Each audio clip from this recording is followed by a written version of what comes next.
3 eleições no prazo de um ano? O Observador transforma-se no palco do cenário eleitoral. Não estamos aqui para agradar e nem sequer tentamos. Escrevemos para informar. Garanta o acesso a todos os conteúdos e acompanhe ao minuto. 3 eleições, uma assinatura, toda a informação. Assine em observador.pt, agora com 49 € de desconto.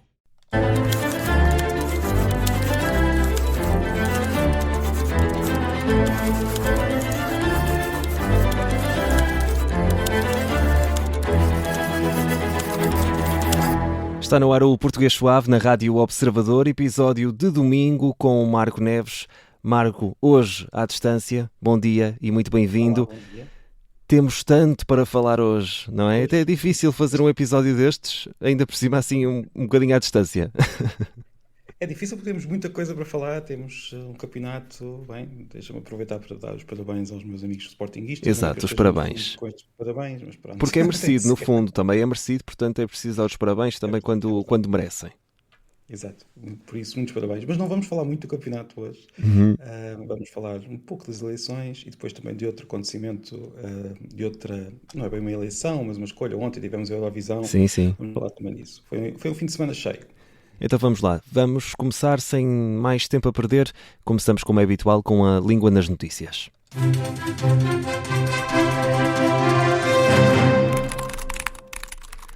E Marco, na língua nas notícias, qual é o assunto? Já deste aqui um bocadinho, já disseste o que é que íamos falar hoje, mas o que é que vai ser incluído aqui na língua das notícias nesta semana? Eu queria só apontar para um pormenor linguístico relacionado com a palavra eleição ou eleições e depois também falar de uma ligação, entre aspas, secreta entre duas palavras relacionadas com eleições. Mas para começar, eleição é uma palavra que vem vem do latim, como muitas palavras, significa escolha, como sabemos, mas há aqui eu acho curioso pensarmos nestes pormenores da forma de como nós usamos as palavras, porque nós usamos quase sempre, no dia a dia, e ainda hoje, durante todo o dia, vamos ouvir falar muitas vezes de eleições no plural, e na verdade nós estamos a eleger muitos deputados, portanto é normal que seja no plural, mas mesmo quando estamos a falar de eleição do Presidente da República, também é muito habitual falarmos sempre no plural. Sim, dizemos As sempre eleições, presidenciais. não é? Sim, é sempre eleições. E não há Vamos ter propriamente uma ligação. eleições. Vamos ter eleições, temos a Comissão Nacional de Eleições, temos hoje é dia de eleições.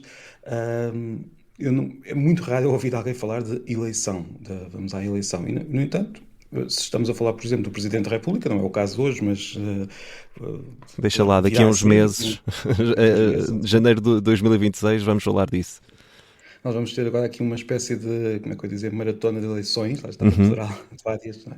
Começa hoje, depois temos várias outras para falar ao longo do tempo, e é só este pormenor, não tenho nada a dizer sobre isto, é só apontar para este plural curioso que os falantes decidiram aplicar esta palavra sempre que falam das eleições, e é só isso. Nós É falamos, daquelas, fazemos destas coisas. É daquelas questões que costumamos falar aqui no Português Suave, em que as pessoas ou os falantes começam a falar e a dizer e que depois fica, podemos dizer, quase que imortalizado. Sim, é como se fosse uma palavra que é plural por natureza. Não é que a eleição não exista, claro que existe, e nós falamos de eleição, mas no dia a dia e mesmo no uso dos jornalistas, confirmo se eu estiver a dizer algum disparate, nós falamos sempre de eleições. Eu também fui verificar a Comissão Nacional de Eleições, curiosamente, na sua página, tem no singular a eleição da Assembleia da República, a eleição presidencial. Mas, por exemplo, nas páginas do governo de apoio técnico às eleições, já está tudo no plural. Portanto, a verdade é que a tendência é para ir para o plural. E antes de avançarmos para o mapa da língua, eu gostava só de apontar para uma curiosa, como é que eu dizer, relação entre a palavra voto e a palavra boda. Então, As duas são palavras que nos parecem hoje muito diferentes sim. e, no entanto, têm a mesma origem. A mesma palavra latina deu origem a voto e depois a boda. E se nós pensarmos de onde é que vem esta ligação no que toca ao significado, portanto, a Pois. boda é uma cerimónia em que nós fazemos ou seja, a palavra latina significava algo como uma promessa, uma determinação, uma eleição, uma promessa de que vamos ficar ligados. Então temos boda como promessa de ligação e voto como, digamos, determinação dessa ligação. Ou seja, há essa ligação aqui no que toca ao significado das palavras e daí essa relação. Entretanto, Marco, como tu já estavas a dizer, vamos avançar, deixamos a eleição para mais logo, ou as eleições, digamos assim. Vamos avançar para o mapa da língua.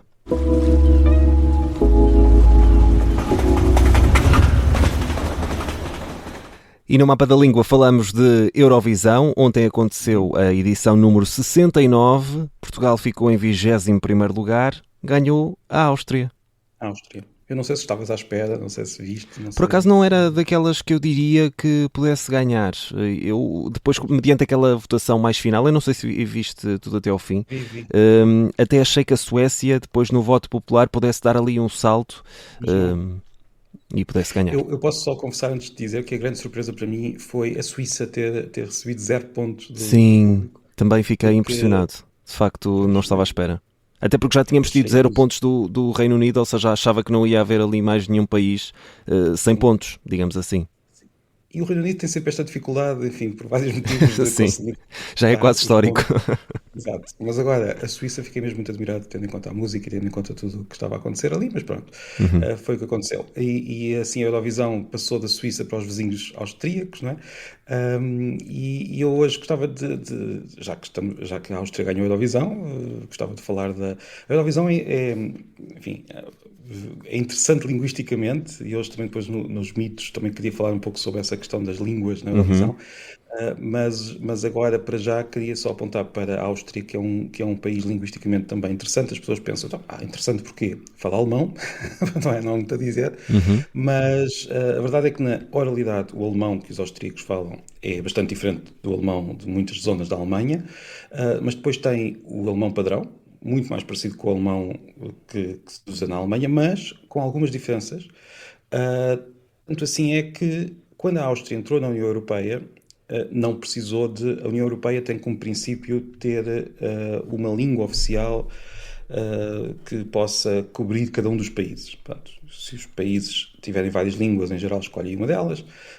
No caso da Áustria não foi preciso, porque já tínhamos o alemão como língua oficial da União Europeia quando a Áustria entrou, que não foi assim há tantos anos.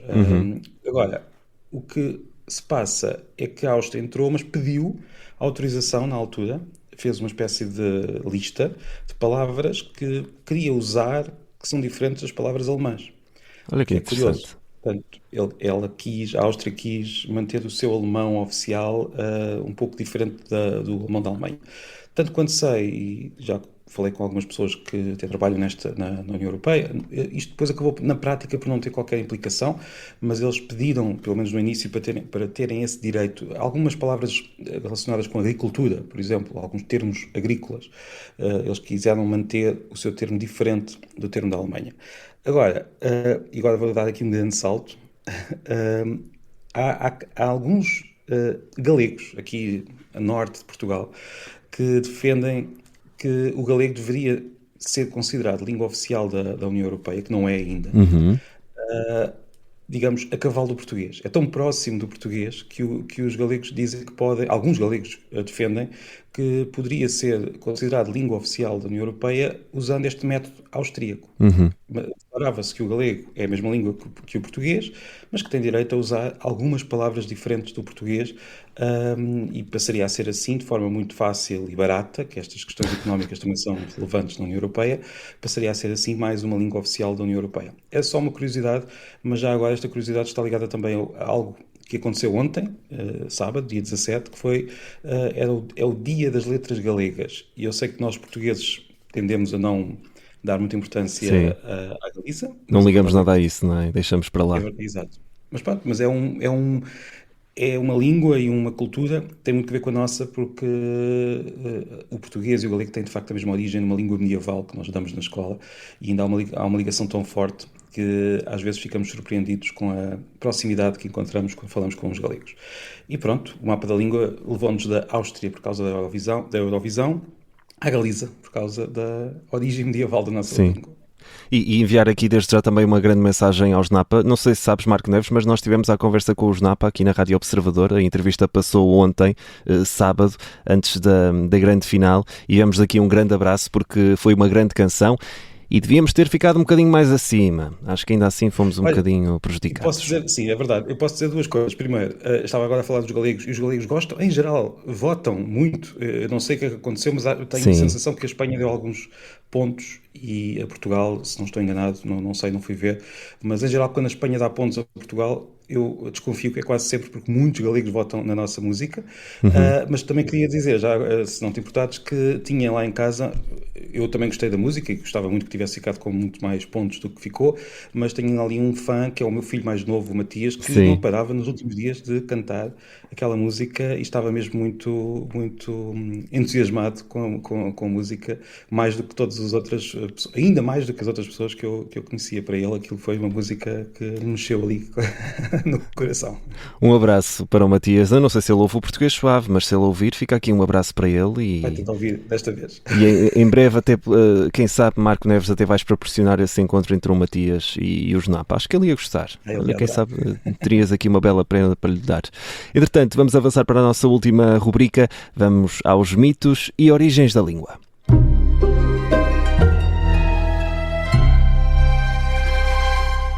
E Marco, pelo que percebi, voltamos a falar da Eurovisão, é isso?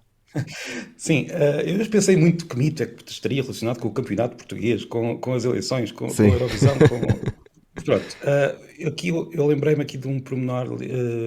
A Eurovisão é interessante, como eu disse há pouco, também por causa de todas as línguas que mostra, mas a sensação que as pessoas têm nos últimos anos, nas últimas 2 décadas, se calhar, é que o inglês está a invadir a Eurovisão e de repente já só ouvimos inglês. E esta é uma impressão que não está relacionada apenas com a Eurovisão. O inglês é de facto uma língua muito importante e cada vez mais usada. Esta é a sensação que nós temos.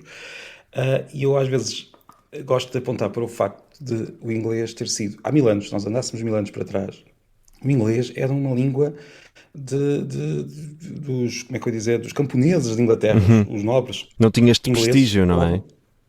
Sim, não tinha prestígio nenhum, era uma língua não... Como é que eu ia dizer? Os nobres ingleses falavam todos francês. Francês é que era a língua, mesmo na Inglaterra. E o inglês, se alguém dissesse há 1000 anos a um inglês que a sua língua viria a ser a língua mais importante da Europa, ele iria rir-se. Seria quase tão estranho como alguém hoje chegar aqui a Portugal e dizer que o mirandês vai ser a língua mais importante da Europa daqui a 1000 anos. Era uma língua muito pouco falada, o mirandês é muito pouco falado. Na altura, o inglês era bastante mais falado do que é hoje o mirandês, há que dizer, mas portanto, era uma língua não muito visível, uma língua que não, as pessoas não dariam importância e, no entanto, veio a ser aquilo que nós sabemos que é. Só que a história é complicada, às vezes anda para trás, outras vezes anda para a frente, assim, e mesmo na Eurovisão, esta sensação que as pessoas têm, penso que esconde aqui um fenómeno que eu não sei se tem alguma coisa a ver com Salvador Sobral, mas eu penso que ele ajudou um pouco a que acontecesse isto que eu vou dizer. Em 2016, nós tínhamos, portanto, o ano anterior a Salvador Sobral, nós tínhamos 42 músicas na Eurovisão e 35 das 42 eram cantadas exclusivamente em inglês. 35 das 42, uma grande maioria. Imenso. Este ano eu fui fazer as contas e o número é bastante diferente. Nós tivemos 37 músicas na Eurovisão e apenas 13 foram cantadas exclusivamente em inglês. É verdade que uma delas foi a que ganhou, era em inglês, não estou em erro, agora espero nos Estados Unidos disparado. Eu acho que sim. Mas pronto, eram só 13. Ou seja, não é inevitável o inglês... Chamava-se Wasted Love. Exato, pronto, é em inglês, exato. Já não me lembrava do título. mas não é inevitável, eu liguei mais a músicas aqui mais para estes lados. Sim. Não é inevitável o inglês ser a língua de todas as músicas. O francês, por exemplo, teve uma grande recuperação, havia várias músicas em francês este ano, músicas depois em muitas outras línguas.